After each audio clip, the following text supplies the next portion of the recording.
almost said LA Rams Central. Talk about a throwback, right? No, total football talk. We did bring back the LA Rams Central theme music, Eric. I'm sorry, but I could only handle that bear down for, yeah, we'll bring that back next year maybe, but I needed a break from that. Super Bowl shuffle and the Ram it. I just can't do it. I'm sorry. Your silence is golden. Well, what's going on, everybody? Let me just say that, there's going to be another Super Bowl shuffle before Ram it, so we'll just leave it at that. Wow. Somebody's feeling high and mighty. All right. Listen, we're going to do schedule breakdown. I purposely have been waiting on this because I wanted to make sure all of the free agent moves were done. I want to know where Gurley's knee was. And guys, I'm sorry to say I'm a running back. In my past, I am a head football coach. Currently, arthritic knee means career is winding down. We are not going to get Todd Gurley from last year. We are not going to get Todd Gurley from 2 years ago. We are going to get Todd Gurley from his rookie year, which is still pretty good, but minimal mileage on those knees. Now, I'll get into all that later. And Eric, I want you to chime in on that later. What I want to cover first is the Bears' schedule, because right now there's a lot of optimism swirling around the Windy City. And I don't mean Jesse Smollett possibly going to prison. I'm talking about the actual football team. Sorry, I couldn't resist. All right. Anywho, so looking at the schedule, and I'm not going to do preseason because no one cares. I want to get into the Bears opening up. I know you don't like this idea. I love it. I don't think when you're celebrating your 100th year, you could have any other game opening the NFL season than Chicago and Green Bay. And it's in Chicago, no less. So I just want to tip my hat to the NFL. I think they did it right. I don't care if I'm in the minority on this. I don't even necessarily like the idea of the Super Bowl winner or the championship game loser getting the Thursday night game to start the year. I never understood why that was a thing or why the NFL did that. Personally, I want, for that Thursday night matchup, I want it to be must-see TV. Give me the best matchup of the week, regardless of, where they finished the year before. So for me, 100-year anniversary opening up against Green Bay at home, great move by the NFL. Oh, I wholeheartedly agree. It should have always been that. There should never have been a discussion on if the Super Bowl champion should have hosted the Thursday night game. Listen, you can move the Super Bowl champion to the Sunday night game, which is exactly what they did. You still have the Super Bowl champion in prime time. It's not like you're screwing them over and say, oh, you're going to play at 1 o'clock where nobody's going to watch you. That's not like that. It's not like it was a team that won the Super Bowl and all of a sudden they gutted themselves and they don't want to put a gutted team who decided to go in rebuild mode and put them on just a regional network. But Eric, it's not the 1997 Marlins and 1998 Florida Marlins all over again. We're talking about it. Well, it's almost the same concept, but you still have the Patriots going on Sunday night. First and foremost should be the Bears-Packers. That's the oldest rivalry in sports, one of the best rivalry in sports. It's only going to get better because the Bears are going to take over this rivalry like no tomorrow.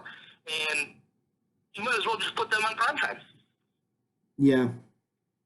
Yeah, no, I think it's great. So we're going to go through the Bears schedule. I'm going to do it by quarter, okay? So I'll go 4 games at a time. I'll say my pick, you say yours.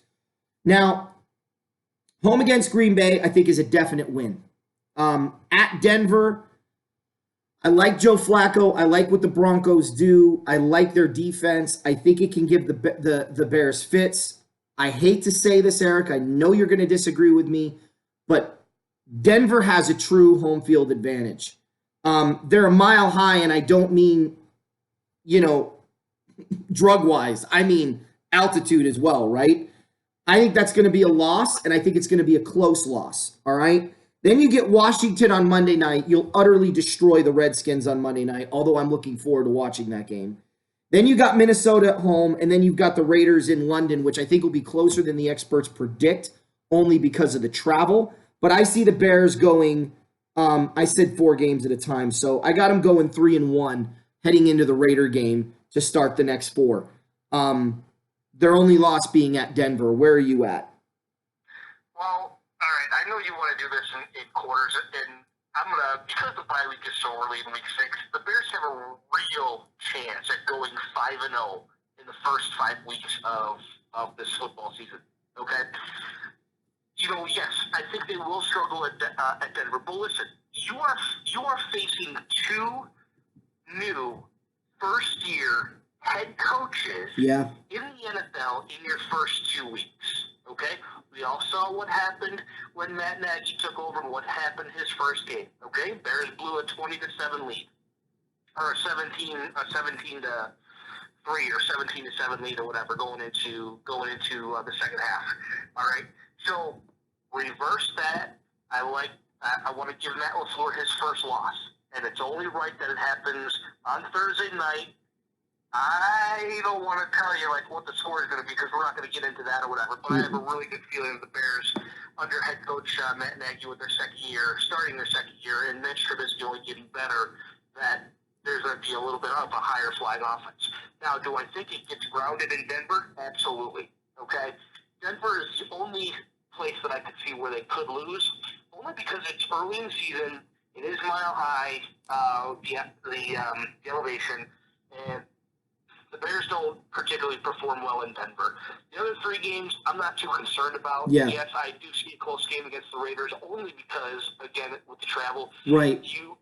Defense is typically optional in the first half, and I've been right about that ever since the last couple of years. And you guys have heard me on the show say defense is pretty much optional when you're over there because everybody's still getting their legs under themselves. It's not until the second half where we start seeing a little bit better football, and we did last year with the Chargers and Titans.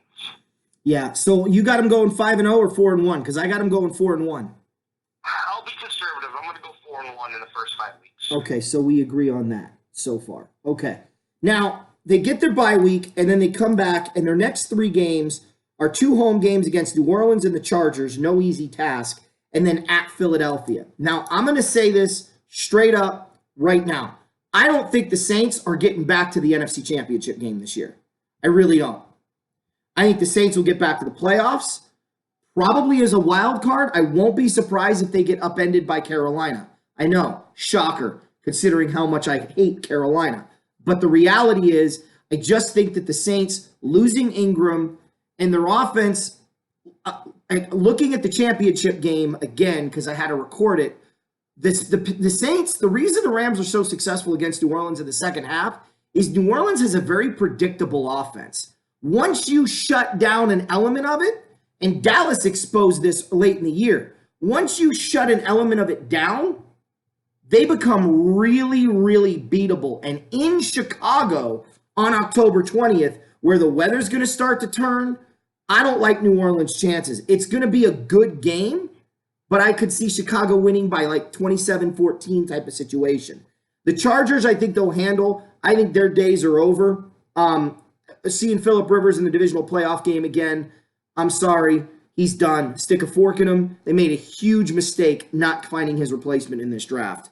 Then you go to Philadelphia, and that's where I think you get nicked for your second game. So I think by the end of week 8, you're going to be sitting at 6-2 and pretty comfortable.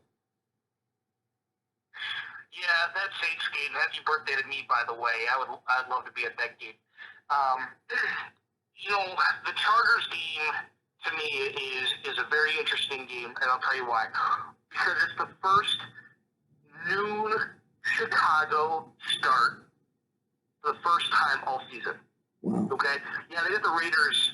The Raiders game is a noon Chicago start, but the Bears aren't starting that game until 5 or 6 o'clock London time. Right. Okay, so the first noon Central time game for the Bears is that game against the Chargers. And I'm sure they want to get back and they want to be like, listen, we're so acclimated to doing this. I know we're on the national stage. We went 12-4 last year. We need to perform when the lights are bright.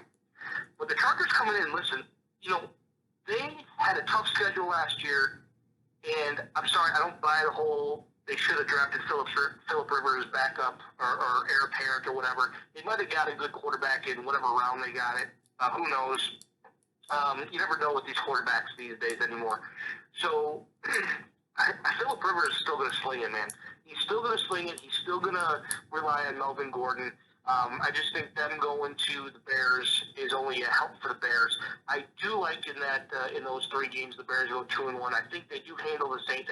I do think they handle the Chargers. I think you're right with the Eagles that they do slip up, and that's where they get a loss. It better not be by 3 points and a missed kick. It would just be ironic. It really would. But I think, Carson Wentz, I think the world of him. I always have.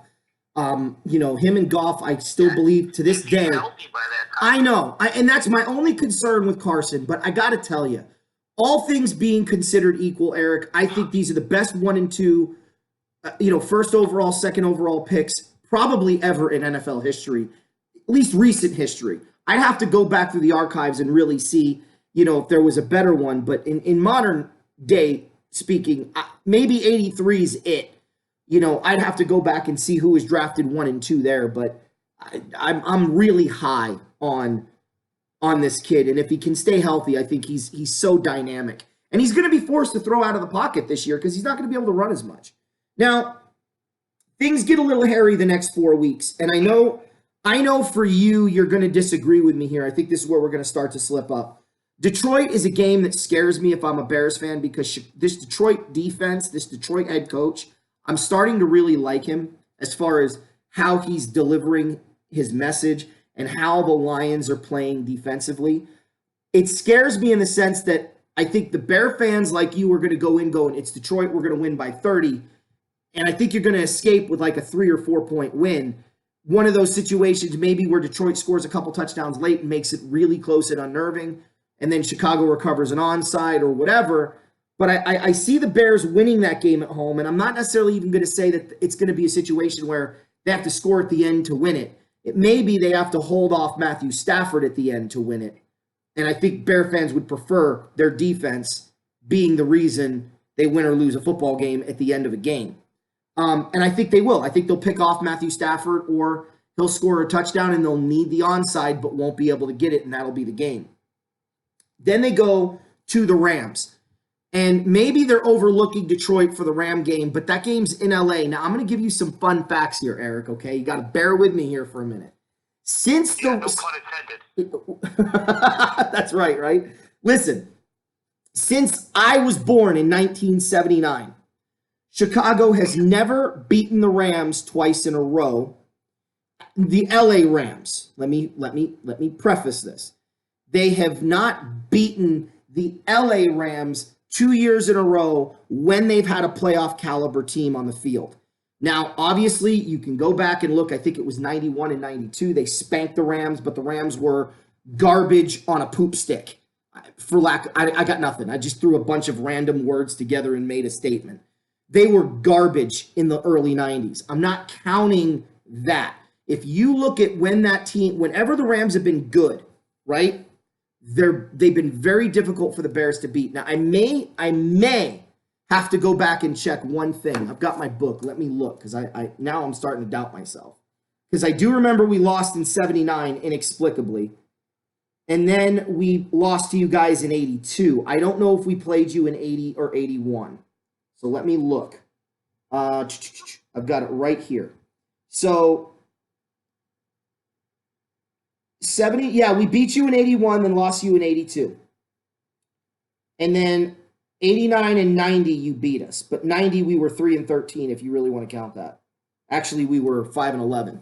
So, and then that was it. And then obviously we beat you, and then you beat us, and then we went to St. Louis. So I think what I'm trying to get at in a long-winded, convoluted statistical way is it's going to be different in LA than it was in Chicago. And I was confident the Rams are going to beat the Bears in the playoffs if they met again.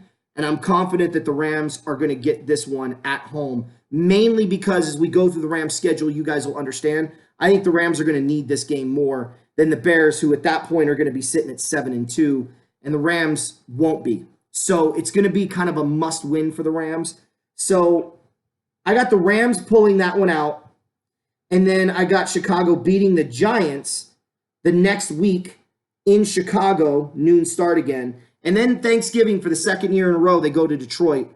And I got the Lions nipping them there for their which makes them 8-4 at that point in the season, with the home stretch just down the pike. I think that's a rough 4-game stretch because I think the Giants will be improved, but way beatable. You could probably beat them by 2 touchdowns. But Detroit's going to be tough to beat twice. The Rams are going to be tough to beat. And we already talked about Philly. So I just think that's going to be your roughest stretch of the season right there. Go ahead, E. Well, this past season it was reversed where they played at the Lions and then at the Giants. And Chase Daniel started both those games. So you know the Bears have the Lions and the Giants circled in red on their schedule. And they may say, hey, you know what? We know that we got the Rams coming up on November 17th. We're going to be prepared.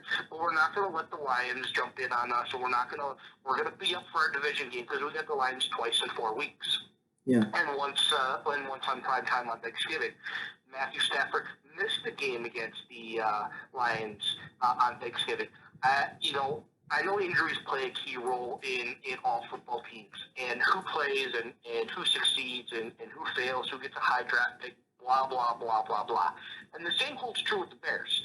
Matthew Stafford was injured by Harrison Smith when he ran to try to get a first down, and he missed a couple of weeks because of his shoulder. And you could tell when he came back to the Rams game. That's why I thought he should have came back to the Giants game, get rid of that rust, and then play the Rams. He probably would have been a little bit crisper, but when you have a total of 7 interceptions in the game, between the two quarterbacks. It was sloppy, yeah. Yeah, it was a sloppy offense. It was a sloppy offensive game. This year, I expect a lot different. It's going to be nicer weather. The Bears are going to love Southern California. They're going to call Southern California their second home. Anyways, in that stretch, if the Bears go 3-1, I'll be happy. If they lose to the Rams, so be it. It's not going to derail their season.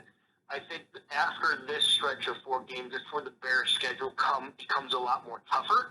And I'll tell you what record that I had the Bears originally at, and it might change here as well. But I know the Lions are improving on defense. When you still have to rely on Matthew Stafford, and you're not going to run on the Bears' defense, it's not a recipe for success for Detroit. So, and I think they give the Giants a beatdown. No Beckham. The only guy that they have to really worry about is Saquon Barkley, and the Bears can stop the run with the best of them. I think they beat the crap out of the Giants. So you got them going 9-3? At this point? So far, yes. Okay. So 9-3, and I got them at 8-4. Now again, we're probably going to differ here. The home stretch for me, this really bears fruit for Chicago. The only 2 opponents that will be in the playoff conversation you get at home. Dak Prescott couldn't do anything on his own against the Rams, which designed their defense to stop Ezekiel Elliott and dare Dak Prescott to beat him. Now you've got Dak Prescott in Chicago in December, not in LA in January. Not a recipe for success. Zeke gets shut down. Dak struggles. Bears, I'll give you a score on this one. I think the Bears win this one 29-10, 29-17, something to that effect. I think they handle business against Dallas, and then they go to Green Bay with an opportunity to sweep them. And they are not going to miss that opportunity. They're going to go right into Green Bay and take care of a bad and overrated Packer team and win that one. And that'll solidify their playoff positioning. Then they come home to play Kansas City, where conversation of home field advantage becomes a real conversation in downtown Chicago. And after they take care of business on this 22nd at home against Kansas City, where again, he's never seen this kind of defense, and I'm talking about Patrick Mahomes. He's going to get a rude awakening by the Bear D. That's going to be... Okay. Hold on. I get what Hold you're on. saying there. Okay, I think it's going to be tough for him. He's going to have to run more than he's had to at this point in the season. I think he's going to realize that those Bears corners can close, and you've got Suggs Suggs. Wow. You've got Mac that's going to be closing in on him. I just think it's going to be a tough game for Kansas City to win. I give the Bears the win there. And then they end the year at Minnesota, and I think the Vikings are going to be long eliminated for the playoffs by then. So I got Chicago going 12-4 with a clean sweep in December. All right. So I get what you're getting at with the Chiefs, but don't forget they played the Chargers twice and the Ravens. And it's not like the Ravens defense was suspect or whatever. They gave everything they could to Kansas City. In Kansas City, by the way. Yes. Right. And I understand it's different on the road. Listen, for the second year in a row, we've talked about the Bears being in Detroit on Thanksgiving. Also, for the second year in a row, the Bears played 2 Thursday games, Thanksgiving and then the next Thursday after. So they have 10 days to prepare for Green Bay. And I know they will take every single day and every single second to make sure that they take care of business against the Packers. Now, those last 4 games, I can see a 2-2 record. Okay, and whether that's a slip up in Green Bay or that's a slip up in the last 2 games of the season, I still think they're able to get either the first or second seed. Well, I'll tell you right now. Originally, I had the Bears going 10-6. I just thought the schedule was so tough that obviously because of where they finished last year and who they were going to face this year, they could easily slip up against the Saints. They could easily slip up against Chargers. Okay, coming home from London, that really throws off a player's clocks.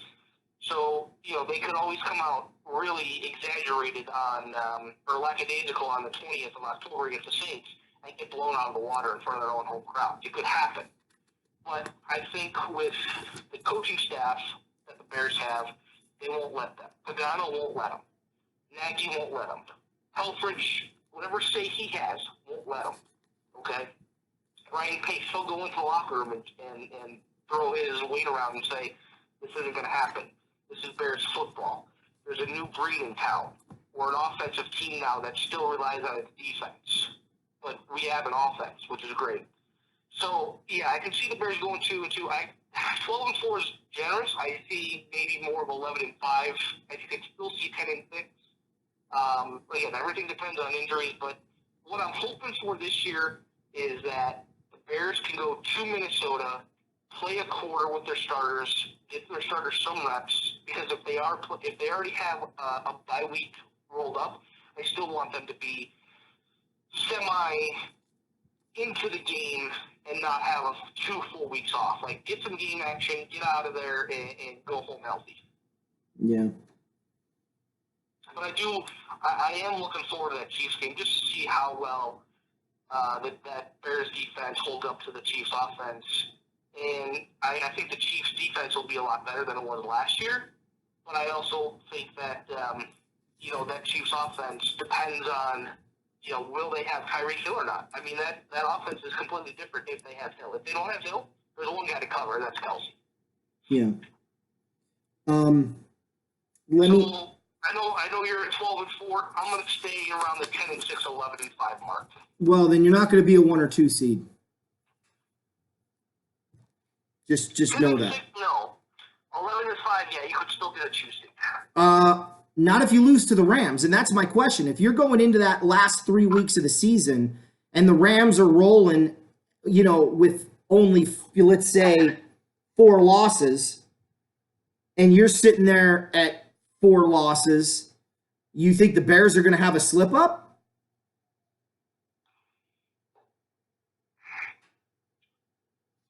I mean, really, anything's possible, obviously. I think... Because here's what I'm taking into consideration, Eric. Okay, so, really, okay. The nice thing about the Bears' schedule this year is that after October 27th, when they play the Chargers, they have 1 game against the AFC West left. And they have all NFC West opponents from there until the Chiefs game. So 1, 2, 3, 4, 5, 6, 7 games in a row against against the NFC. So depending on the gauntlet that they go through between the Eagles and the Cowboys, because they also get the Giants in there, depending on how that stretch goes, will determine a lot for the last 2 weeks. Okay. All right. But I mean, again, the Bears didn't hit a home run in free agency. They didn't have to because they traded for Mac the year before. But they did fill some holes. Again, they replaced Adrian Amos with Clinton Dix. They replaced their nickel corner or their slot corner with Buster Screen. And they just filled some holes for depth. So even though there were no big name signings, it was still depth signings. So there's a couple things that I want to keep in mind. Okay, there are 2 games that are swing games for the Rams. The Rams could very easily be 11-5 at the end of the year. Okay? If the Bears go 11-5 and it breaks down the way we said, Chicago don't have a first round bye. They got a wild card again. So who's the 1 seed? Somebody's going to do better than 12-4. I don't know. I have no clue. Maybe it's New Orleans. Maybe it's Philadelphia. Maybe it is Dallas. Maybe they finally cash in all those chips and figure it out. I don't know. But I can't imagine somebody will be 12-4 or better. And that's why I have the Bears as a 1 or 2 seed. Because I think 12-4 could be the top record in the NFC. If not, it definitely will be top 2. But at 11-5, I'm thinking 2 or 3 seed, or 2 or 4 seed, depending on who's got that 3 seed. So it's just something to think about. Let's go to and that's why I think the Bears are going to be on overdrive at the end of the year, is because they know with that game lingering, like the Rams that had that game lingering, they're going to do everything they can to try to get that advantage back. I mean, credit the Bears. They made the Rams play week 17 against the 49ers. So let's get to the Rams schedule, because I know the Ram fans are going to be a little miffed at me here. So I'm looking at the Rams schedule and I'm going, well, it's going to be interesting. Yeah, I'll tell you why it's going to be interesting. Your schedule is broken up straight down the middle. It really is, which I like. Bye week is at the perfect spot. And what's interesting enough, okay, your schedule in the first half of the season alternates home and away. The second half starts out away, 2 straight home games, away, home, 2 away games finishing up at home. Like, who made your schedule? A Ram fan? Probably. Right? No, I'm happy with that, but they knew the Rams are going to need help. Here's why. They open up at Carolina. I think that's going to be a win. I think. Sorry, I don't mean to interrupt again, but you have 4 division games in the last 5 weeks. Again, who does that? Yeah, well, that's where your money's made, right? So they're going to have playoff caliber football on the line against opponents that are either going to be really good, and I'll get to that later, or it's going to be a tough one. Here's how I see this breaking down. At Carolina to open the year, Cam Newton historically does really well week 1, but his teammates struggle. With Aaron Donald and the Rams wanting to prove something right off the bat and getting that win, I think this is the perfect time to catch Carolina, and I think the Rams nab a dub. Okay? I can see it being close. Look, we barely lost to Carolina when we were garbage in Jared Goff's rookie year. Now we've got an infinitely better football team. I'm sorry, I can't see Carolina winning that game. New Orleans is a grudge match. Believe me, Saint fans, if you think the Saints are pissed, wait till you get a load of the Rams. Because what you did was essentially delegitimize their Super Bowl experience and make them have to defend themselves on why they were even there. And that's not something an athlete lets slip through their mind. Trust me, when the Rams got this schedule, there was a huge circle on New Orleans entitled, "We Cannot Afford to Lose." I think the Rams are going to blow the Saints out in LA. I said it. Mark it down. Call me an idiot when the game is over if I'm wrong. And I won't get on here and be like, I told you so. I just think if all things are equal and the Rams are healthy, the Rams are going to show New Orleans just how legitimate of an NFC champion they really were last year. And they could take their tissues and their crying and go F themselves. Because of that emotional win, they're going to go into Cleveland and get beat. Because the Browns don't care about the Rams and Saints' hatred and rivalry towards one another. And don't kid yourself, guys. There's no friendship or love lost between Sean McVay and Sean Payton. If there is, then I have less respect for Sean McVay as a man than I do currently, because I think he's very well respected in my view. But if you're gonna be okay with this piece of crap in New Orleans, that says more about your character as a man than anything else, in my opinion. So don't kid yourself. They don't like each other. The Browns are going to take advantage of the fact that they don't care. They're at home. They're talented, and they're the next sexy thing. And the Rams historically have struggled in Cleveland. So I got the Browns pulling the victory on that one on the 22nd. Then the Rams come back home to play Tampa Bay. I'm not worried about the Bucs. It may be a close game. Tampa Bay's an improved team, but ultimately it's not going to be close like it was 4 years ago when we played in Tampa in that rainstorm. It's going to be relatively smooth. Might get close at the end, but I got the Rams winning that one to end the first 4 weeks of the season at 3-1. Go ahead, E. Don't forget the Browns are coming off a Monday night game where they're playing at the Jets the week before they play the Rams. So take that into account. They're going to be coming off their own. Finally, we're on Monday Night Football playing and whatnot. So keep that into account. Listen, I got you beat the Panthers, and here's why. Cam Newton's coming off shoulder injury, and he's barely throwing the ball right now. And I know we're in the end of June, and this game isn't taking place until July, August, September. So a little over 3 months from now. Okay? Do I expect his shoulder to be better? Absolutely. Do I expect him to beat the Rams? Not at all. The only guy you're going to have to worry about is Christian McCaffrey. That's the only thing. And I know the Rams historically, lately on the road with Jared Goff, aren't the same team as they are at home, but you can say that about any team in the NFL at any time. But I think they have enough just to pull it out and beat Carolina. The Saints, the Rams are going to be jacked up for that game. Listen, the only way Saints win this game is if Sean Payton runs the ball. Well, we all know that's not going to happen. So, maybe they throw a pass interference flag or somebody on something or whatnot, and Smiley gets called. But it's going to be in favor of the Rams anyways because they're at home. But I'll be conservative. I'll go 3-1. I really think the Rams can go 4-0 in the first 4 games. Yeah. I mean, the Buccaneers really, if you lose to the Bucs, you should just focus your freaking team. Yeah. Right? Seriously. Okay, this is where people are going to get mad at me. Arthritic knee, Super Bowl hangover. We are not an improved football team, in my opinion. I've said that for a long time now. And we're hitting into the stretch that I think is the most difficult. Case in point. They go to Seattle on Thursday night.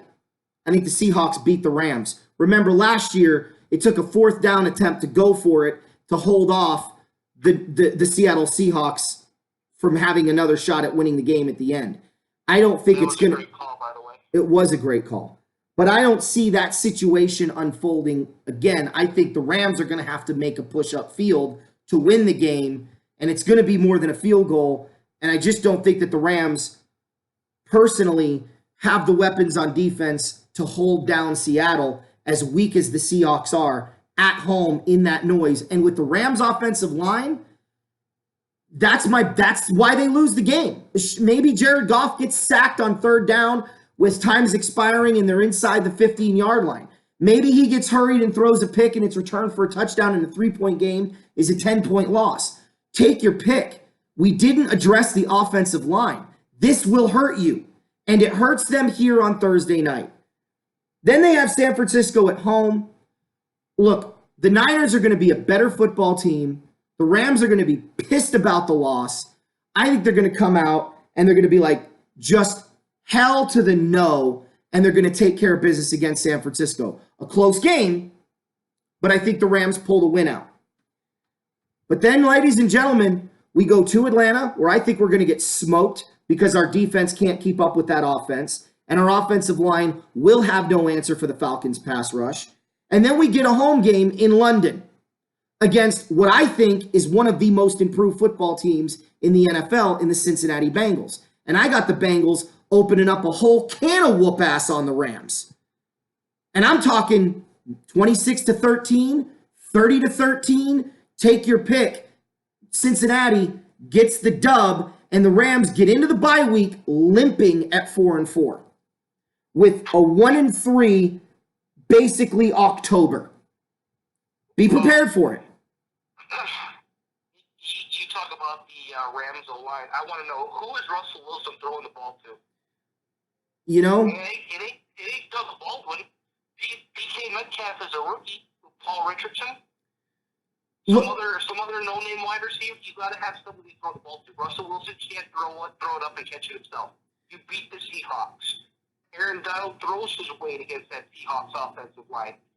Russell Wilson is running for his life. The only way that you lose that game is a flag-happy in Seattle penalty after false start after holding, and you're 4th down and 30 and whatnot, and you decide to never run the ball and just make Goff throw it 50 times. No, that's not. I'm sorry, you're not losing in Seattle because Seattle has no offensive weapons. Their defense is okay.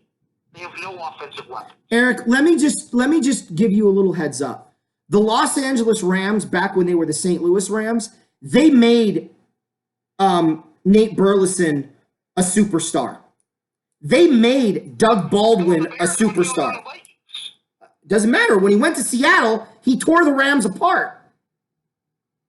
The Rams have a history against New Orleans of making WTF wide receivers with 150-yard days and 3 touchdowns. Just watch it. Well, I mean, okay, Michael Thomas will probably have that against the Saints and against you guys in week 2, but I'm sorry, DK Metcalf is not catching 150 yards worth of footballs in the game against you. Okay, I hope you're right. So if this is 2021 and he's much improved, then we'll talk. But right now, no, it's a Rams win. 49ers, sorry, you're not losing the 49ers at home either. No. Okay, Falcons, yes, I will give you that Falcons game right there for a Falcon to win. Brady Jarrett is going to be tutoring Ed Oliver, and Ed Oliver is going to be on Jared Goff's backside like Aaron Donald is on everybody else's backside all year. Yep. So Goff better get used to that turf because he should hand the ball off. I don't care if it's your second and third string running back because Gurley can't run. Hand the ball off.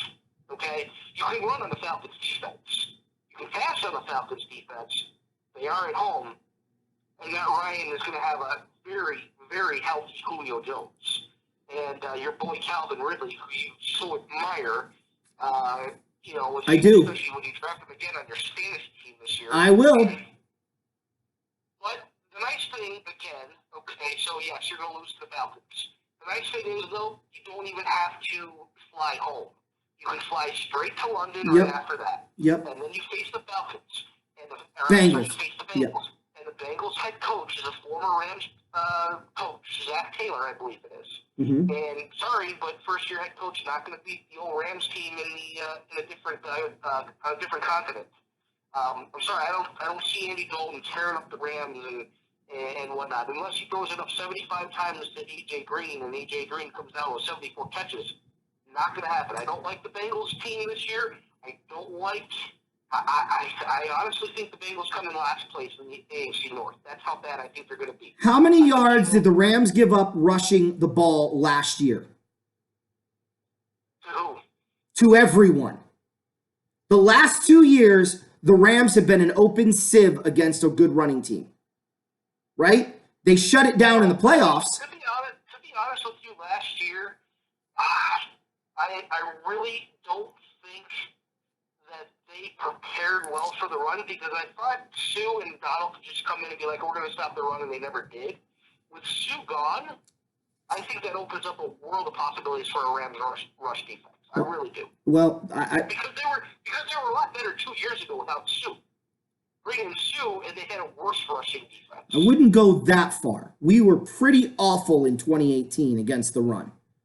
But fair enough. You got them 6-2. I got them 4-4. Now the Ram fans understand why I said what I said about the Chicago Bear game that's coming down the pike.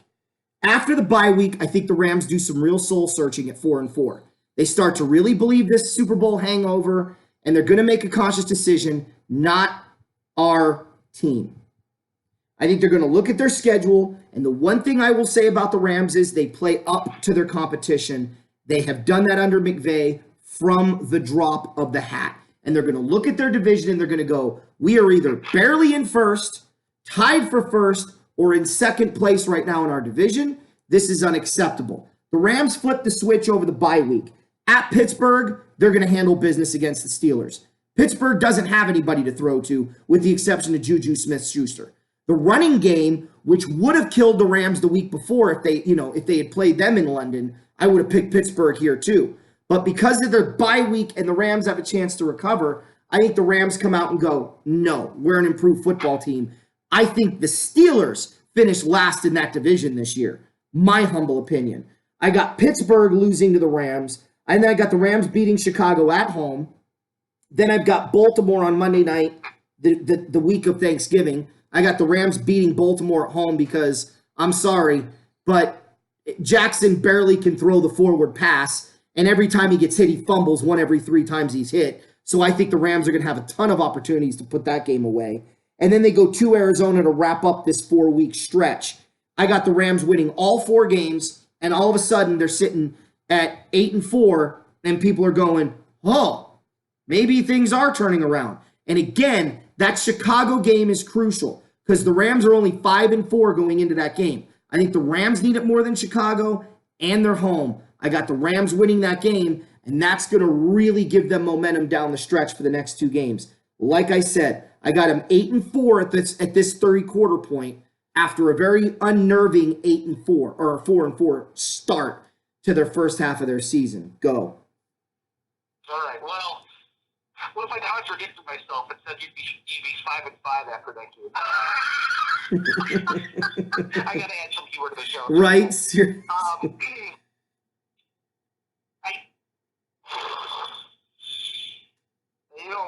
A Steelers team with Antonio Brown and Le'Veon Bell against this Rams team would have been great to watch. Yeah. Take away 2 of those guys, you still have Ben. You got Smith-Schuster now, and I know it's at Pittsburgh. I can't give it to the Steelers. I know it's going to be a tough game. It could be like a 21-20 game, and then they got the Bears. And depending on how that Steelers game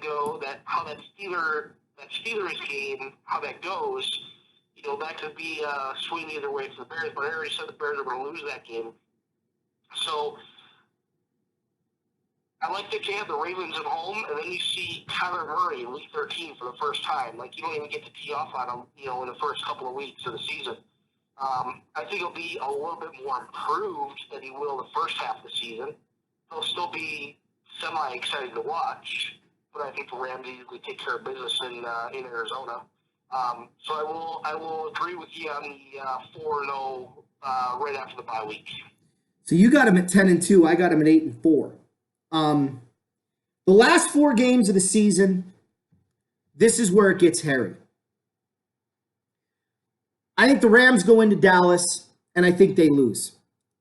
I think the Rams are going to be banged up. I think they're going to be flying high. I think there's a few things to be concerned about here. The Rams, at this point, are going to have an aging Weddle playing in the secondary.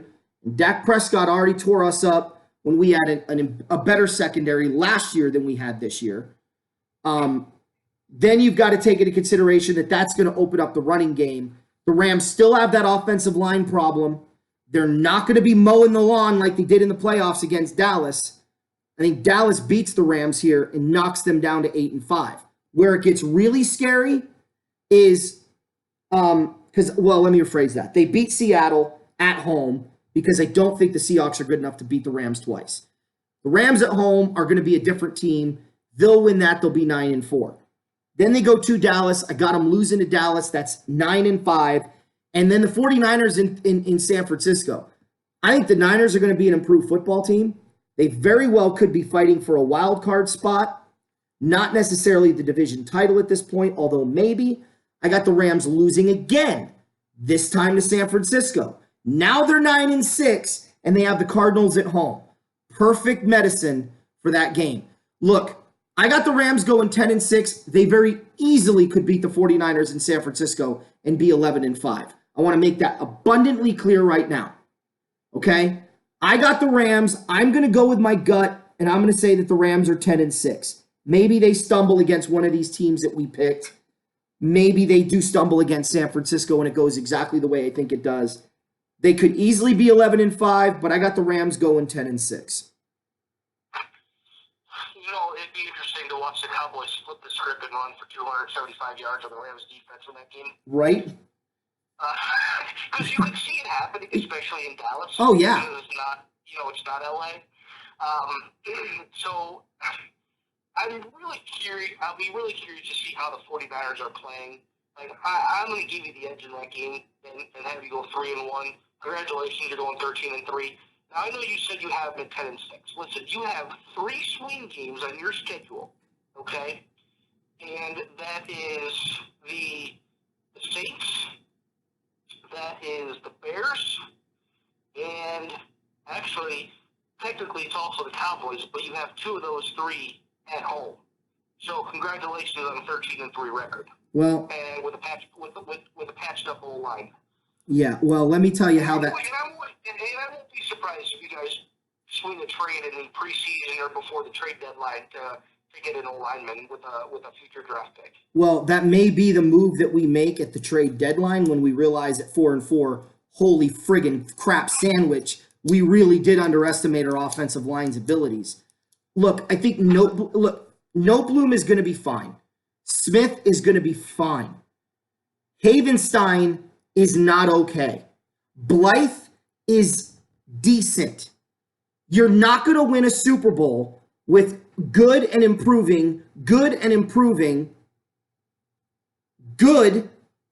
okay, and garbage. You're just not. 10-6 gets the Rams a home playoff game because I do believe they win their division. But it also gets them one and done in the wild card round, just so you know. And if the Rams do go 13-3, they're one and done in the divisional round. Because that line, mark my words, unless they pull off a major trade and get themselves a solid right tackle, and Noteboom and Smith at tackle and center become, or guard and, sorry, let me rephrase that because I forgot Whitworth returned. We have a great left tackle. We have a good and possibly good and potentially really good, if not great, Noteboom and Smith. We have an okay and a garbage left side of the line, right side of the line. So Whitworth is going to be the glue that holds this thing together. If he goes down with an injury, we'll be lucky to make the playoffs. If anybody on that O-line goes down with an injury, we'll be lucky to make the playoffs. Because again, that brings me back to my other concern. 7 offensive linemen on the roster.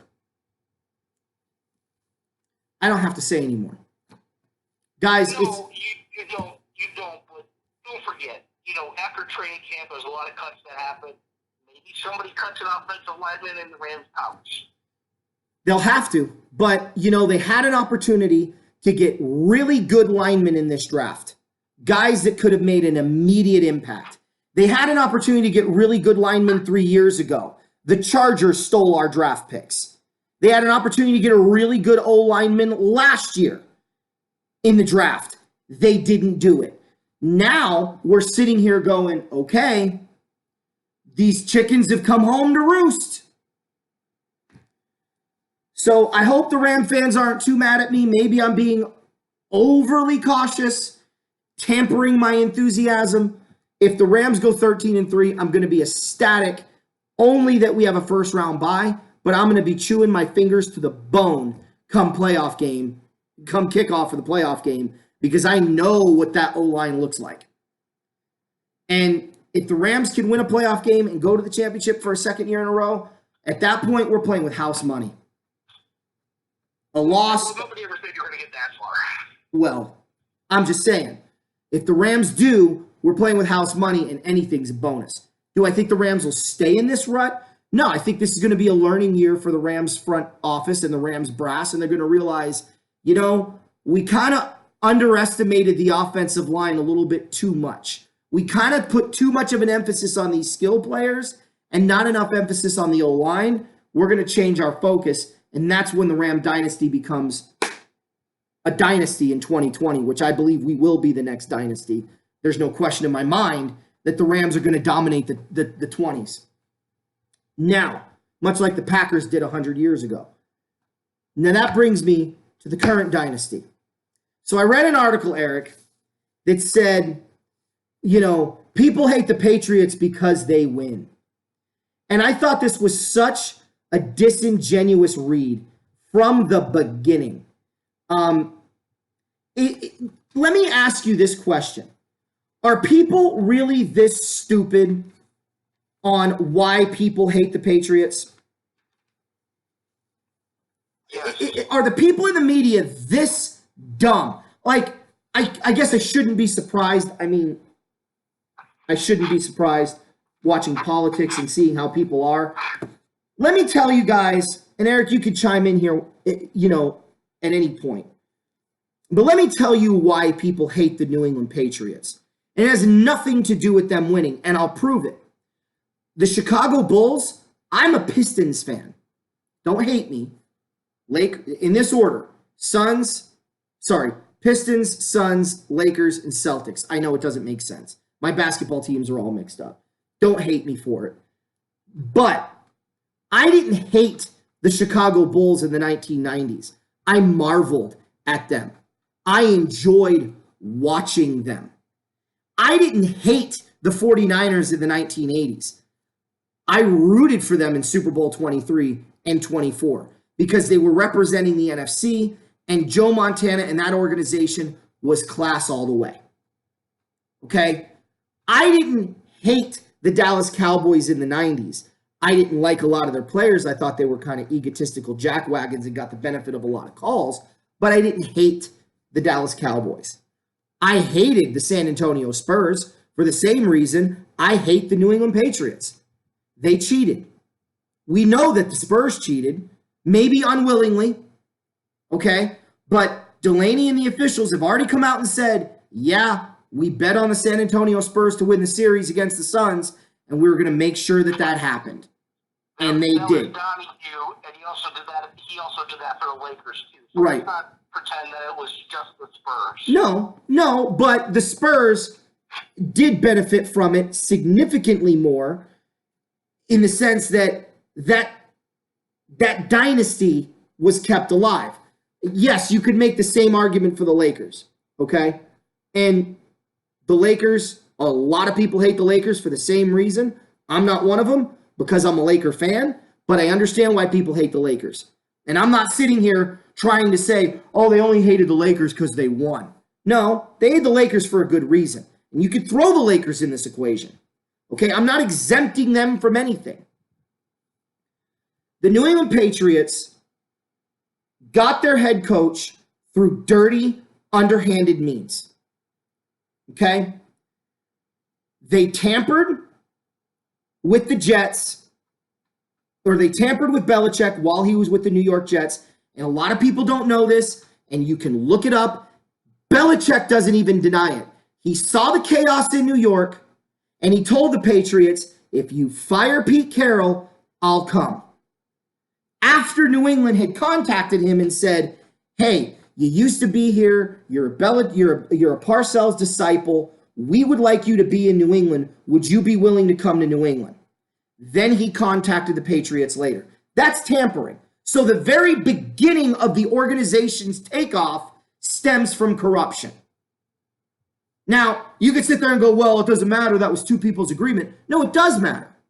Because Belichick might not have gone to New England. He might have left New York and gone somewhere else anyway. Or he may have stayed in New York and stabilized the organization. We'll never know. Why? Because the Patriots cheated.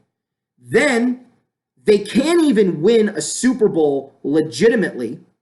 You have to look at their first 3 Super Bowls and go, cheated, cheated, cheated. Because if you think they only spied on the Rams, you're on crack cocaine. Okay? They didn't just spy on the Rams. They spied on the Rams, they spied on Carolina, and they spied on Philadelphia. And in every single one of those games, they won by 3. When they got caught, they had that undefeated season, but notice they didn't win a Super Bowl for a while. They lost to the Giants, who were 9-7, and they lost to the Giants again. Yeah, they kept getting back. Then you throw in the fact that they had officiating going against them, or going in their favor every single time. Then they started to win Super Bowls again. And they started to lose some Super Bowls, but they started to win some. Then the crap that happened against Jacksonville 2 years ago was disgusting.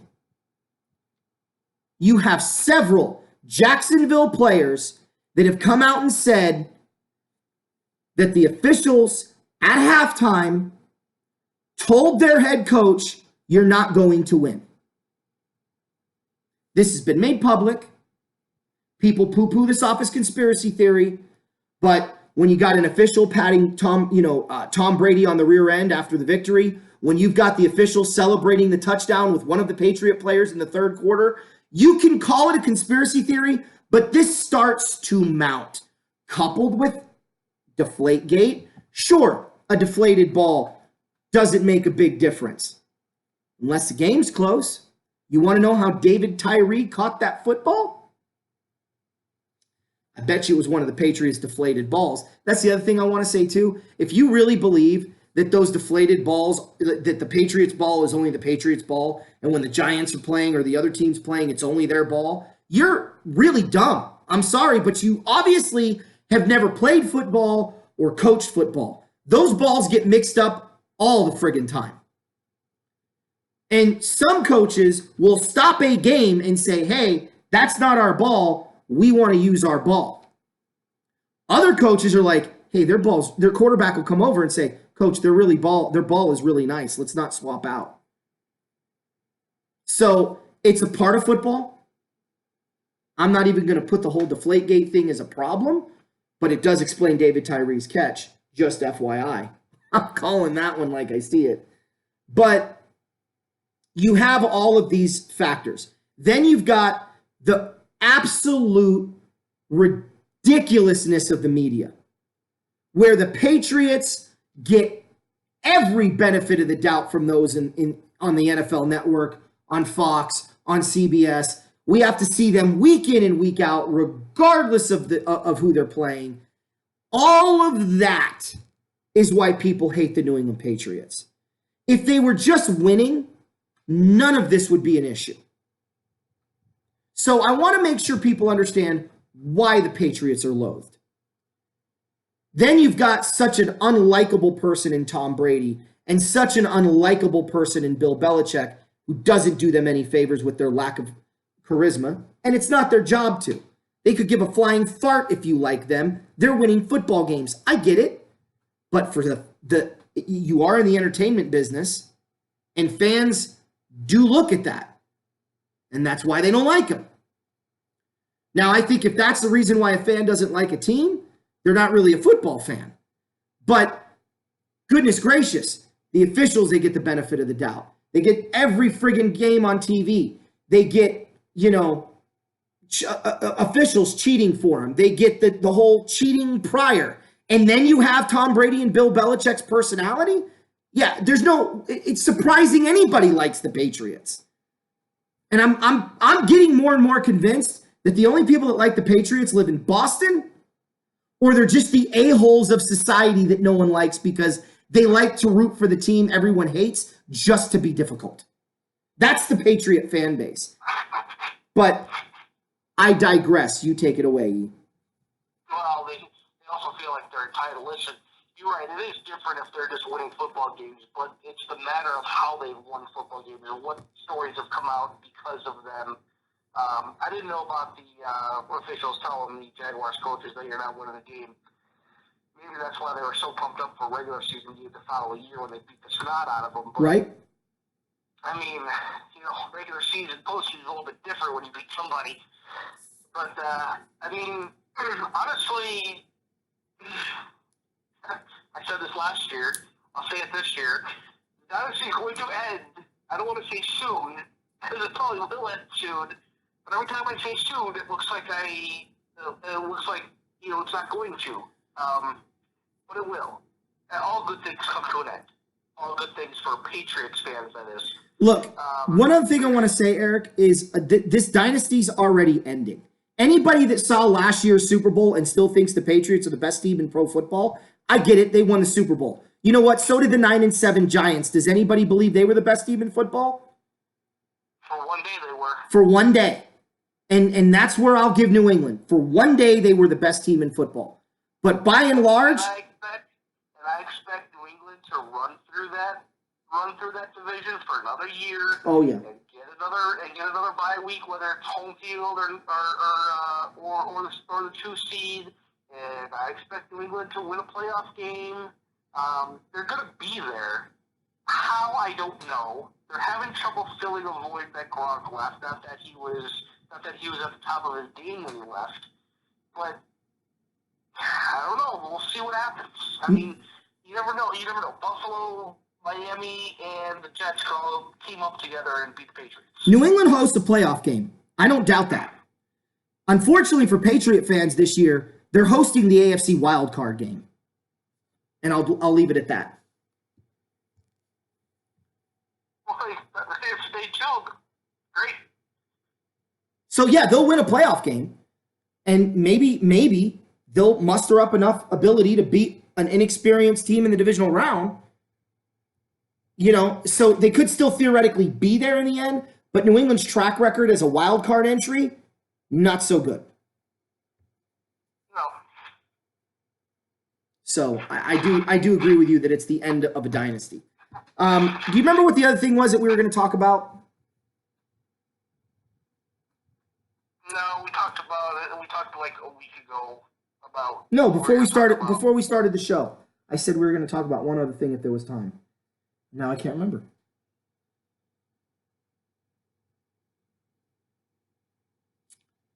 I don't remember. Oh, the talent. The talent. So, if you guys didn't read the article in the NFL Nitwits put together on their app, some idiot put together a list of most talented teams in the NFL and did not have the New Orleans Saints in the top 5, did not have the Kansas City Chiefs in the top 5. It was, actually, I take that back. The Rams were 4, the Chiefs were 3rd. The Eagles and Cowboys were 1 and 2. The fact that the Rams were 4, I found funny. That's laughable. This is why people don't take these people seriously. I'm convinced more and more that, honestly, if you want really good sports analysis, you've got to go to YouTube. You're not going to get it from ESPN. You're not going to get it from the NFL Network. These people don't know what they're talking about. And the people the NFL Network employs, this is a writer for the network. Some bald guy with, he looks like a freaking soy boy beta male that probably has never watched football in his life, but gets excited over Carson Wentz's contract and decides that, it's just ridiculous who they hire. The fact that me and you aren't working for the network, Eric, is really shocking. Because we're better than 3/4 of those people, maybe more. And I would argue LT is better than 3/4 of those people, maybe more. And God knows Clash of the Horns, man, you put together some beautiful stuff. I love your commentary. You should be on the NFL Network to boot. It just kills me. You graduated from college with this degree.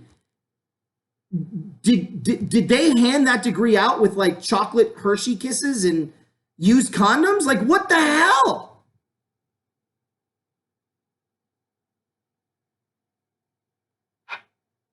Your silence. Silence is golden. Okay, so you agree that it's embarrassing at this point.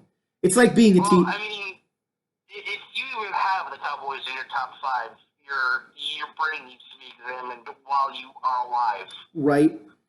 Well, here's the thing that's funny. Okay, I'm a teacher. Okay, it's I'm ashamed of my degree because apparently you could be a sex offender and still be a teacher, right? I mean, how many teachers are molesting children all over the country almost every year? There's at least one or two stories.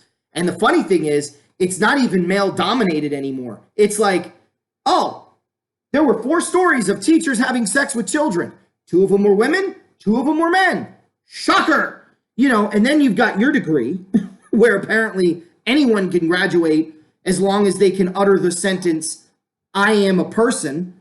And you're just sitting there going, what is going on? I'm proud to be a teacher, but my degree holds about as much clout as dog poop at a restaurant. You're going to get funny looks when you bring it up. Just saying. That's kind of where I was going with that. Again, my analogies today have been horrendous. So hope you've enjoyed them, and hopefully you're not eating dinner at the time that you're watching this. Anyway, I just think for me, if I'm going to be honest, and I'm going to say most talented teams in the National Football League, I'm not going to sit there and say one. I haven't done enough research, but I can tell you who I think the 5 most talented teams are in no particular order: Kansas City, Cleveland, New Orleans, and I would argue Chicago, and I would argue probably, again, if we're just going pure talent, not necessarily, resulting in wins and losses. Who? I'd say the Colts. You could put in that top 5. You could put any number of teams in that other spot and then figure out your order. I'm just throwing it off my hip, but at no point would I think Dallas Cowboys number 1 or even in my top 5. Notice I didn't put the Rams in the top 5. You could. I could see them slipping in there somewhere, but I look at the Rams and I see a Thriddickney in Ezekiel Elliott, in Todd Gurley. I'm not a fan of this kid that we picked up from Memphis. I don't know what our running backs behind him looks like. Our wide receiving core is loaded, but our offensive line is garbage. I look at our defense and I go, we've got a really dominant defender and a good pass rusher. We've got a solid defensive tackle in Brockers. I don't like our linebackers outside of Littleton and Abiquiam. And I look at our corners and I go, they got a lot to prove this year. Aqib Talib has to stay healthy, and Peters has to prove last year was a fluke. I love Joe Johnson, but then we've got Weddle. We've got a good special teams. So, yeah, there's enough talent. You could put the Rams in the top 5, and I wouldn't have an issue with it, and I wouldn't argue it. But I could think of other teams. Like that last spot that you want to fit into the top 5 could be any number of teams. But it certainly damn sure ain't Philadelphia or Dallas or anybody in the NFC East. Do you agree? You can make a case for Dallas only because of Elliott. But other than that, I mean, Prescott's not even a top 10 quarterback. You could try to make a case for Philly, but you don't know what you're getting out of them. It's like, be healthy. Be healthy for a year, then we'll talk again. Okay? Kansas City, Indy, Cleveland, those are 3 right there. You could throw the Chargers in there, but I don't like throwing a quarterback in there who's 30, 35 years or older. Yeah. Because all it takes is one injury, and then, you have check down Charlie Whitehurst or whoever your backup is throwing footballs, and he's throwing to friggin' Melvin Gordon 2 yards behind the line of scrimmage, so he gets tackled 7 yards behind the line of scrimmage. Exactly. You know exactly what I mean. So, yeah, you can make – I think there's a case to be made for teams, even Team 4 and Team 5 after those 3. Who really does come to mind? I mean – I think the Jets are impressive. I think that young wide receiving core really looked good at the end of the year. Darnold doesn't look half bad. Huh? They're definitely a team to watch. Right? They got Bell. Their defense is getting better. They got a couple of that Anderson kid on defense is really impressive. Yeah, I mean, just again, talent doesn't mean playoff team. Talent doesn't mean win the division or make a wild card. You could be 8-8, 7-9, and be a very talented football team. Talent doesn't translate to W's. It's a very different conversation when you're talking about talent, as opposed to who you think is the best overall teams in the NFL. Well, think about that though. Okay, those people on the other networks, they wouldn't even say the Browns because the Browns haven't won. They haven't been there. They haven't done that. We recognize the talent that the Browns have. Yeah. Okay, we recognize that, Baker Mayfield may light the world on fire this season. He may struggle, and the Browns still may be a better football team. True. And he may learn more from this season's experience than he did from his first year's experience and could lead the Browns to the Super Bowl the following year. I've seen it happen. Don't be surprised. I've already told you my Super Bowl team for this year. The Browns are my next year's team. Yeah. Well, I tell you what, Browns and Rams would be... I don't mean to be looking ahead for 2 years, but... Browns and Rams would be one hell of a Super Bowl in LA. I'm just going to say that right now. That has 1950s football, when the Rams started to open it up and the Browns were already doing it. I mean, you had that 30-28 game in 50, the 24-17 game that was won on a 73-yard bomb at the end of the game for the Rams. And then they played again in 55 in a blowout for Cleveland, 38-14. Like, that was a rivalry in the 50s. I think it would be great to see that come to life again. Not just because I'm a fan of both teams, but because I'm a fan of both teams. Just for the record. I'm a little bias on that whole scenario. There's just something right about Cleveland being relevant again. Well, they got to get relevant and stay relevant. Yeah. They're close, okay? And at the end of the season, I think if they would have beaten Baltimore, things would have been a lot different for them at the end of the year. But I think that the schedule sets them up very kindly for the first half of the season, with the exception of the Rams game, which they could still win. Which we have them winning. Right. I mean, I'll just really quick, I'm just going to look at, go ahead and talk because I'm going to look at something really quick. Well, we're in a dead period of football right now. I don't know if you read the article about how the AFL was doomed from before it even kicked off its first game. It was a very interesting article regarding their financial standing and whatnot. But a lot of what's gone on quiet by the wayside is the XFL for next year, and I think they're learning a lot from a failed AFL, and it's going to make the XFL a lot stronger to put on a competition level with the NFL. So with the NFL and them starting to talk with their CBA coming up in 2 years to be renewed, I think you're going to see with the XFL, they're going to take as much as they can to where the NFL has to make an agreement to where they don't have a work stoppage. And I think that's why the XFL said, hey, we're going to do 2020. Yeah. Well, no, I think...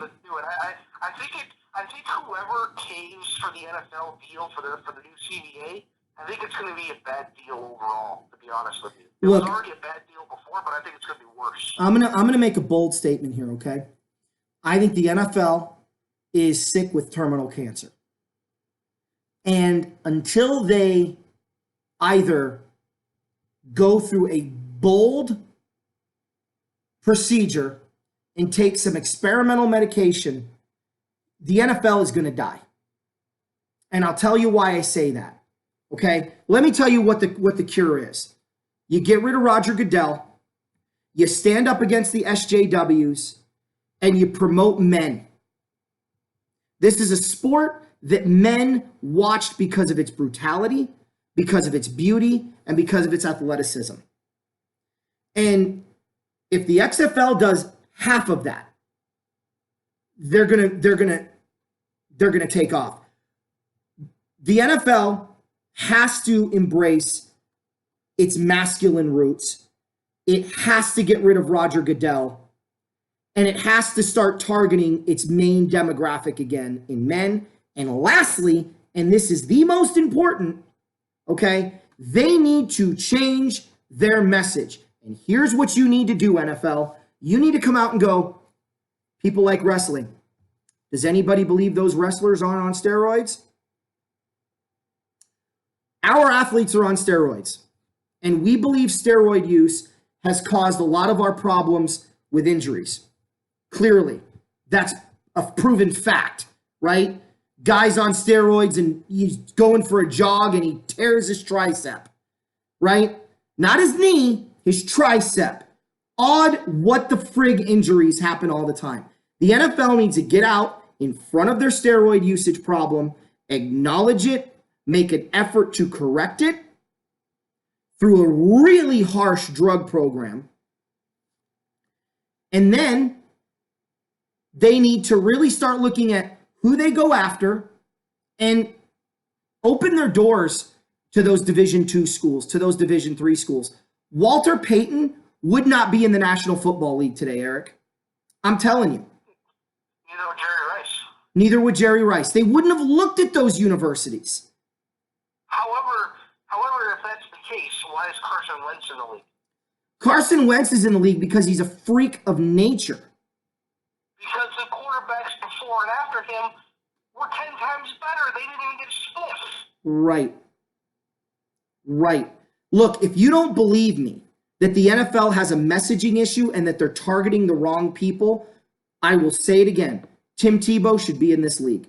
You are not going to convince me that there are 64 quarterbacks better than Tim Tebow. And the fact that we are still talking about why Colin Kaepernick doesn't have a job when his performance and statistics prove he's just a run-of-the-mill garbage quarterback, Tim Tebow sold tickets and brought excitement. He was our generation. We had Doug Flutie. Doug Flutie was not good enough. Look at his statistics. He doesn't produce, but all the guy did was win, right? Then he goes to Canada and he tears it up and he gets a rebirth in the NFL in the 90s. That's Tim Tebow. Tim Tebow wasn't pretty, didn't have good statistics, but he won. When he started, he won. Period. You can argue till you're blue in the face. They have a messaging issue in the NFL. They are targeting the wrong people. They are kowtowing to the SJWs, and they're targeting women in their advertisement and in their business model. And I'm sorry, but 95% of the women that do go to football games either go to meet men or they go because they know it's a great atmosphere to go and meet people in. I'm not saying women can't be true fans, okay? I don't want to come across as sexist here, okay? I know that there are loyal female fan bases, but you have to be honest with yourself. Who mostly watches football? Is it men or is it women? Well, that's easy. That's an easy answer, men. Right. So it's okay to target women, but you're ignoring your primary demographic and the type of people that watch football. The type of people that watch football are your working class, everyday, run-of-the-mill guy that just wants to sit down and watch the beauty of brutality. Not these soy boy, metrosexual, beta male losers. But what does the NFL do? They target those people. They sit there and tell you, oh, the Patriots are hated because you don't like a winner. No, we don't like them because they're a cheater. No, that's on you. They get these beta males in the business to promote not only the business, but to promote certain teams. And it's all out of whack. I mean, honest to God, go back and watch this guy, Richard Waldrop, on YouTube. He has a ton of old NFL games. Go to his channel and pick a game from the 80s. And especially a game that has a pregame and a postgame and a halftime show. Watch the difference in how the game was covered as opposed to how the game is covered now. It's night and day. And it's all in its messaging. So the NFL's dying, and it's not going to fix that problem. It's just not. So Goodell will stay on. I agree with you, Eric. They may settle a CBA deal that's going to, here's what their CBA deal is going to do. It's going to give the athletes more power. It's going to allow for less practice time. It's going to create more injuries, and you're going to have less entertaining football games. And it may even include a loss of preseason games, which means your week 1 and 2 games are going to be horrendous to watch. It's going to be like, oh my God, how many false start? They're going to be flag-ridden, challenge-ridden, garbage fests. And people are going to be turned off, and they're going to walk away. Nobody wants to see a game last 6.5 hours. Football already runs longer than baseball. Did you know that? Yep. The average running time, the NFL is already longer. And it's not even entertaining. And it's going to be longer with the freaking PI penalty being called now. Yep. So the XFL comes in. It's going to be a fast-paced, fun game. It's going to focus on the beauty of the sport itself. I think the XFL is going to take off in the first year. And the NFL is going to poo-poo on it. And the NFL Network is going to make fun of it. And, these athletes, you watch. There's going to be a verbal assault on the XFL for its business model, coming from all angles. But they're going to keep racking in the money. Why? Because people like me would go to the games. People like you would go to the games. And after a while, yeah, the Bears are great, but wait till the Bears fall off. Wait till the Rams become irrelevant in LA for a couple of years. You don't think the attention's going to turn to the XFL from those cities? Of course it is. So the NFL is dying. It is sick. I believe that. And the only people that seem to defend the sport are the millennials that don't know any better, or the very people that have been targeted by the NFL that I'm telling you are the very people that are driving people like me and you away from the sport. I'm going to watch Ram games this year, guys. That's it. I may watch the occasional Browns game or a couple of teams that I think are going to be good, like Cincinnati and Cleveland and the Jets. But that's it. If they play, like Monday night, week 2, I'm watching the Rams on Sunday, and then that's it. And then I'll watch the Jets and Browns on Monday night. And if the Jets and Browns fall off the wagon and become garbage, and the Rams become garbage, I won't watch the NFL. I've got no rooted interest or vested interest to watch garbage football, especially from the only teams I'm watching. So my coverage of the sport will be very different if that happens this year. Now, if the Jets and Browns end up having strong years, 8-8, 9-7, 11-5, 10-6, you take your pick. The Rams end up playing the way I think they're going to play down the stretch. Yeah, you won't see much of a difference in my coverage. But wait till these teams fall off the wagon. Wait till I'm stuck with Pittsburgh, Seattle, New England. Oh, you'll get the big 6. Don't worry. I'm not gonna watch it. I would rather play football in the backyard or front yard rather with my son in the sprinklers, pretending like it's a rain-fest football game and reliving some of the old great games of the past. Getting muddy, getting dirty, and having him have to take a bath and me having to take a shower, right? Or if so you're gonna beat Joe Montana and he's gonna beat Dwight Clark? No, I'm thinking more like the sneakers game in that Mudfest 1934 game. But yeah, if I got to pick an 80s game, I'll go with the 31-30 Redskins Week 15 loss at Denver in 1986.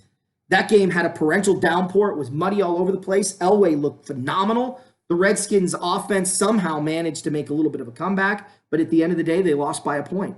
I'm going to find game. Come on, Anthony. We know you're going to relive the fumble. Relive the fumble? The fumble? What's the fumble? Buffalo. Oh, no. I'm not going to relive the Broncos-Browns fumble game either, no. But the funny thing is, I'll just put those games on DVD and watch them because I have them. If you guys haven't noticed, that right there is over 450. Actually, I think that's wrong. It's actually over 700 football games. In each of those discs, each of those boxes, I have multiple games on multiple discs and multiple games on one disc. I have over 800 games. I don't need the NFL. I got the NFL when it was good. So there's a lot of people that are walking away from the sport, and they're going to see more and more of that if they continue to do what they're doing. So I think the NFL having a bad CBA is just going to be that cancer taking root, and they'll eventually die. I don't disagree with you. Well, if they do end up striking, or somebody's holding out, or there's no football being played for a year, man, it's going to be tough for them to come back. Oh, it's going to be impossible, especially with the XFL and its messaging of we're not going to have hoodlums and thugs playing, and they're going to be. Speaking of, you heard wanted to play for the XFL? I can make a guess. Johnny Manziel? Yep. And they told him no. I didn't hear what they told him, but whatever city the XFL was going to be in Texas, he wanted to play for them. Yeah, well, the thing is, they have in their bylaws no criminal records. You can't play if you have a criminal record. So. Well, then Johnny, no more football. No more football. So, well, there's another one, right? You're going to tell me there's 64 quarterbacks better than Johnny Manziel in the NFL right now? Yes. Really? That includes Ryan Fitzpatrick. Sean Mannion, I rest my case. Chase Daniel, yes. Thank you. And the NFL doesn't have such rules. Don Kaiser, yes. Okay. Yeah. We're not having that conversation. But that's my point, right? Is, if they strike, they're screwed. If they have a bad CBA deal, they're screwed. Well, Anthony, what do they have to do? What they have to do is stand up to these players and say, enough is enough. We're increasing your practice time. We're not decreasing the preseason. We're cutting out, certain. Well, I think decrease in one preseason game is going to happen. Oh, well, you watch the quality of week one go down. Dude, I coach high school football. We get one exhibition game before the start of every season, if we choose to take it. The teams that get that exhibition game are so much better week one than the teams that don't. And I'll go a step further. If you've ever watched a high school football game, the first 2 weeks of the season are brutal. You could just chalk up 10 penalties per team in that first game. Guarantee it. Unless the other team is just so much better physically than the other team where they just can flick them over and they're done, and that's different. But you can bank one of those two teams if that's the situation. The weaker team is going to be chock full of penalties. Clips, blocks in the back, holding, offsides. It's a friggin' train wreck. If that's what you want week one to look like, and you want a 7.5-hour football game, go for it. I got no problem with a game starting at 11 and not ending until the primetime game is at halftime. That's cool. I won't watch it. But, feel free to. The XFL has a golden goose right now. There are people in this world that are just waiting for a reason to leave the NFL. And I would argue, especially after the crap they pulled with the AFL, trying to pass that off as a completely separate league, nothing to do with the NFL, and then the week of the kickoff, just kidding, guys, it's us again. That really pissed people off. Really. You want to know what sunk the model? That's what doomed it. They portrayed it as something, and it wasn't. So right now, people are like, okay, XFL, give me a reason. The Indoor Football League is taken off right now. Arena football struggling. That I'm sad. But the Rattlers left the Arena Football League and went to the Indoor Football League. Maybe they saw the writing on the wall. People are looking for a different outlet. because they're tired of the same old retread. You know, it's different in baseball. The Yankees were dominant for, 30 years? But even then, sprinkled in, you got an occasional Indians versus Braves World Series, or you got a, White Sox Dodgers World Series. You didn't have, Yankees in the World Series, 7, 8, 9, 10 years in a row. Or in the playoffs, 7, 8, 9, 10 years in a row. Mainly because you won your division you were in. That's the other thing. The Yankees didn't win their division 7 years in a row, right? They won it 5, then lost 1, then went 5, then lost 1, but they still lost 1. Not the NFL. You're stuck with the Patriots in the championship game, whether you like it or not. So, I don't know. We'll see. Some things never change. And some things should change. It's funny. Change is good when done properly. When change is done poorly, it's horrendous. I won't mention names, Barack Obama, but it can be bad. It can also be very good. I would argue the 1950s was a good change for football. The change and the switch over from running to passing, and the NFL became balanced, and it stayed balanced for 30, 40 years. Then in the 2000s, it abandoned the run altogether. That's another reason Walter Payton wouldn't be drafted today. Small college, and he's a running back. So they might look at him and go, well, we can't play him every down. He's going to get worn out. Or they look at his film and go, well, he's not running away from those people, so he's not very fast. It is what it is. Anyway, Eric. No. Then what they would do is be like, hey, you're kind of running over people. Why don't we put you at defensive end? Yeah, right? Use your speed. They would do something dumb like that. They would. Listen, I got nothing. I'm done. Are we done? We're done. All right, guys. I just want to say thanks for watching again. Please subscribe, share these videos, get these out. Because I started to come to a realization in my time off that if you want real football coverage, this is it. We talk about things they won't because the network won't let them. So share our videos, subscribe, get this out there to people. Let them know there's real football talk out there from honest, not just fans, but people that are very knowledgeable about the sport. Somebody with a broadcasting degree in Eric, somebody who's been a football player / head coach his whole life and followed the sport since birth pretty much, so it feels. We got real knowledge here. Share it. Subscribe, like, awesome stuff. That's all I got. E, you? Until next time, whenever that may be. Like Anthony said, just keep subscribing, keep watching, keep liking, get your friends involved, get them subscribing. If there's something you want to talk about, listen. This is the slow time before training camp starts. So if there's something that you guys want us to talk about or touch on, leave it in the comments. We will touch on it. We will talk about it. Absolutely. 100% agree with that. You guys dictate the show the off season.